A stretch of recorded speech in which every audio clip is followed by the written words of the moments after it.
Job 26679. It's called Snoqualmie Valley Athletic Center. This is in Snoqualmie. This is for Talon Private Capital. This is a job that Tom passed off to me, and we're trying to get our numbers in as quick as possible. Currently, right now, Watson Paving is the low bidder, I think, on the asphalt work. And then you've got Caliber Concrete or Excalibur Concrete, a little bit on the concrete. So what we're gonna do is we're not gonna touch the concrete. We're just gonna deal with asphalt for the on-site and off-site. We're gonna deal striping, signage, wheel stops, and bollards. There's no curbing on this job. It's all vertical curb. This is a pretty decent sized project at this athletic center. We're gonna be looking at the parking lot area here. There's a walking path that goes here, walking path that goes here and down here. And then you got some frontage improvements on Bulch Avenue and then down here on Northwest 14th Street. So Jamie, easiest way to look at this, if you need to, is going right into Connex. I have this color coded. And we're gonna start off with the off-site work. So the frontage improvements all along this strip here on Bulch Avenue and then on Northwest 14th Street. So Jamie, if you go into Google Drive, you will see all these quantities for the off-site work. For striping, signage, and then the frontage improvements, which is the asphalt, okay? No traffic control. We're excluding the traffic control. We're gonna leave that to the owner or the GC. The general contractor right now is a Field Turf company. I think they're called Field Turf USA. All right, so Jamie, you'll wanna look at these quantities first and start plugging those in because I try to make it simple. All right, so on the road striping, I even put the page numbers on there. You got your torch down bike symbols, torch down arrows, the white lane line glass bead, that's for the bike lane, 200 feet plus 1,020. Then you got double yellow line, which is on Northwest 14th Street. You got 200 feet of that. And then you've got, you gotta make sure you throw in 22 type 2 yellow RPMs to go with the double yellow line. So I'm gonna show you on Connex an enlarged version of the frontage improvements that go right here in asphalt. Here it is. It's pretty simple. It's about a 5-foot wide bike lane that goes all the way through, as you see in the yellow. Okay. In that, we'll be fixing all the asphalt in that highlighted yellow area. Okay. All the way down to the end. There's your quantities on Bulch Avenue. It's 2 lifts. We start off with a 4-inch depth lift, and then we do a 2-inch on top of it. Its total is 6,173 square feet. I basically said this is a 5-foot bike lane, so it's only going to be about 5 foot wide all the way down that whole stretch. On Northwest 14th, this is what's down here on this side of the property. On Connex, you'll see I highlighted it in yellow. You've got 4,942 square feet, 4-inch depth, and then on top of it, 2-inch depth. So you got 2 lifts.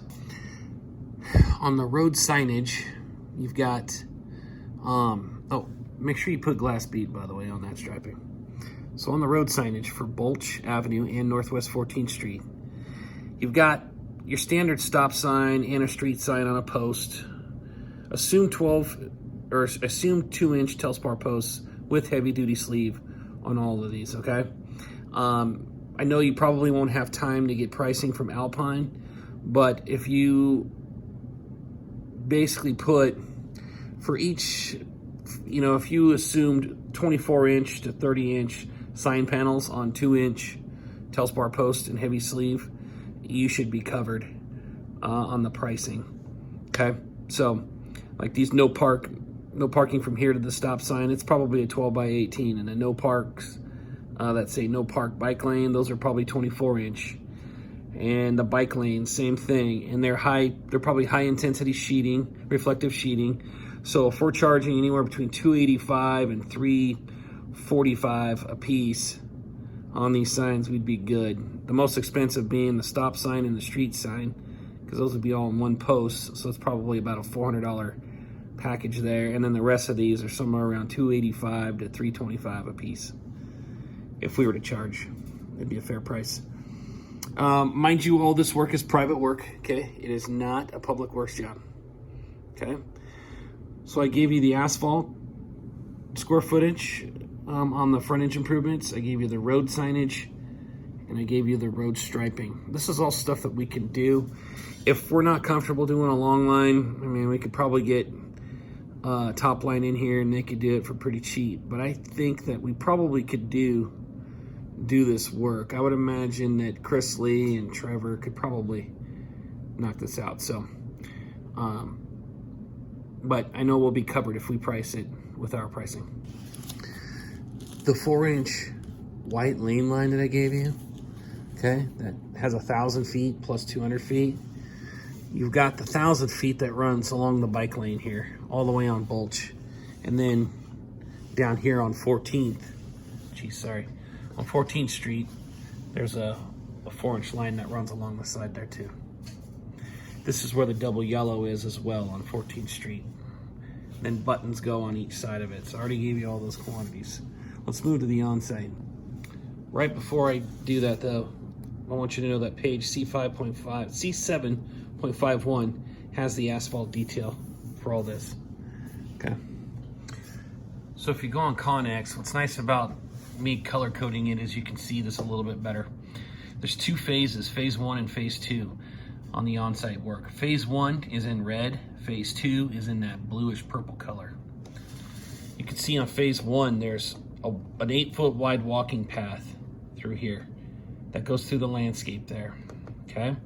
So we can run a path master on that and we can get that done. And we'll be able to pull probably right off of that onto the road there.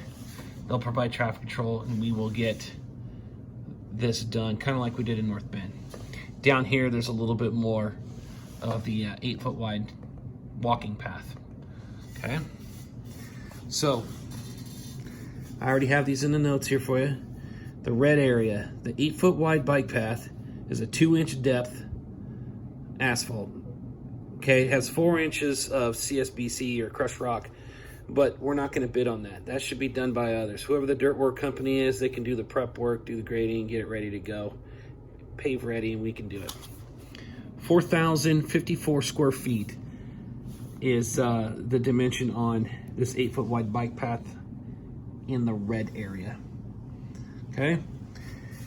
Also in the red area, you've got the parking lot, which comes all the way down, stops right there. There's concrete there, and then there's more red asphalt in this area that goes out, okay? So it kind of splits the entrance there. Goes all the way through, stops, goes all the way up.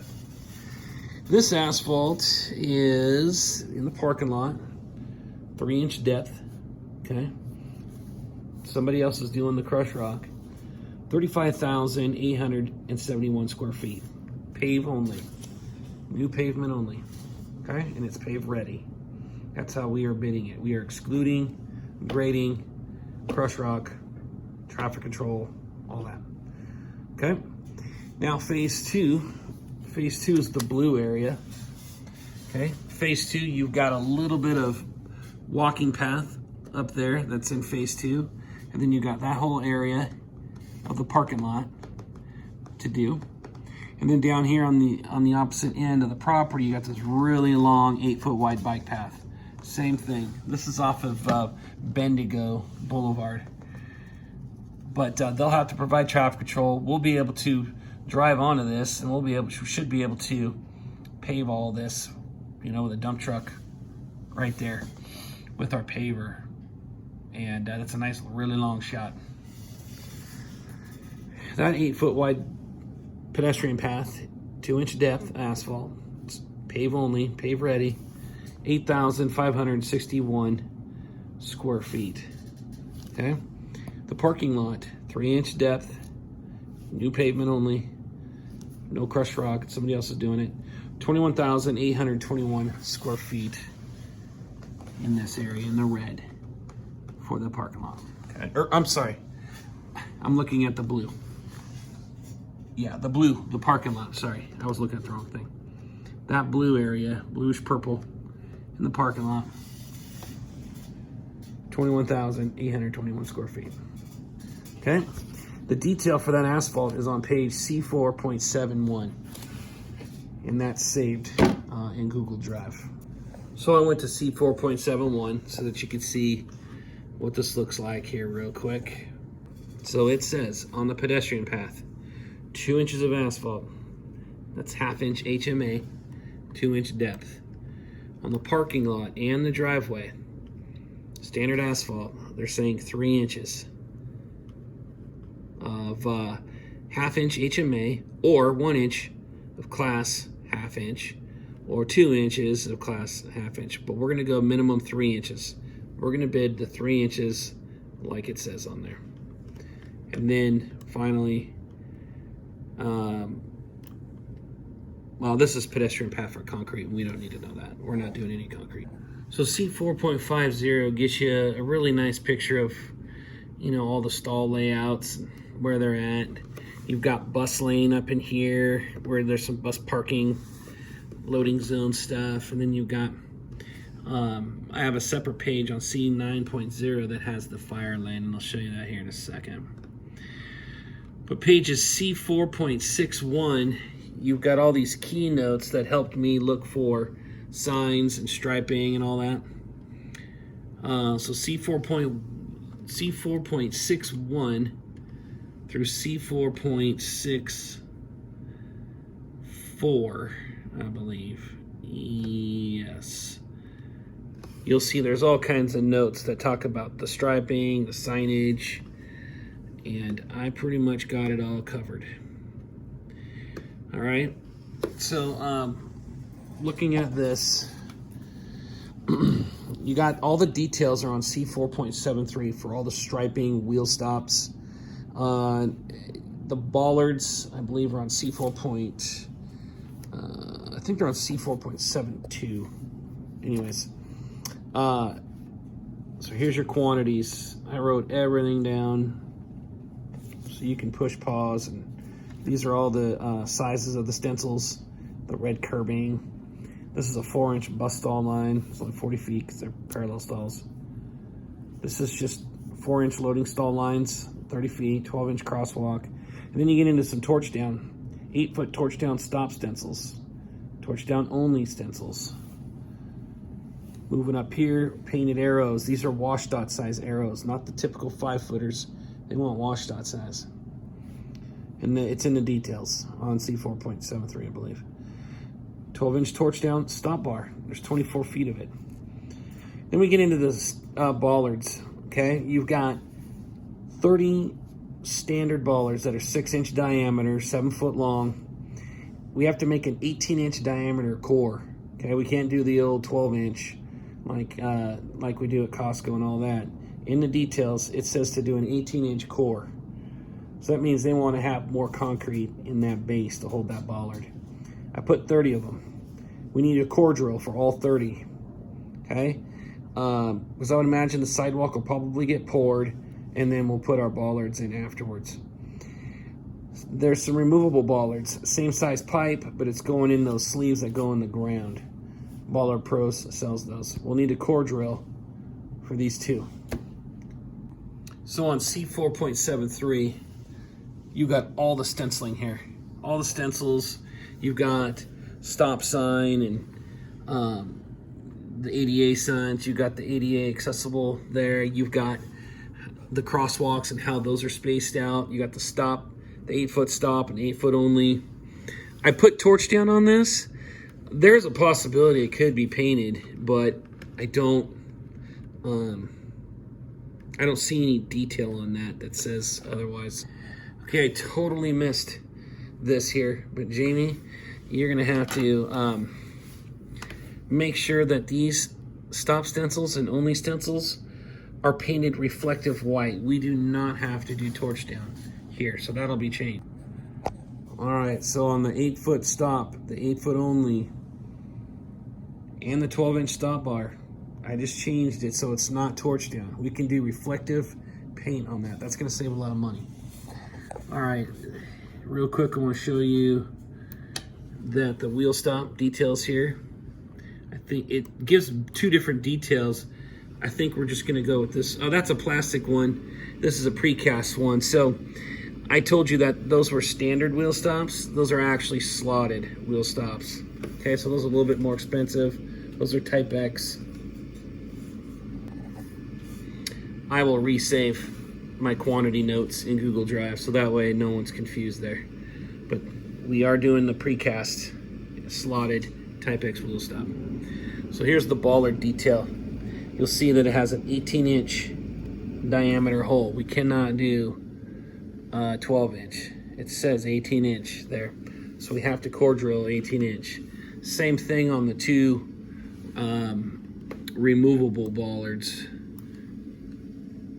You've got this typical sleeve anchor that goes in the ground. That plate sits flat, and then you're able to slip the bollard inside of it. Okay, so 30 of the permanent bollards and 2 of the removable bollards.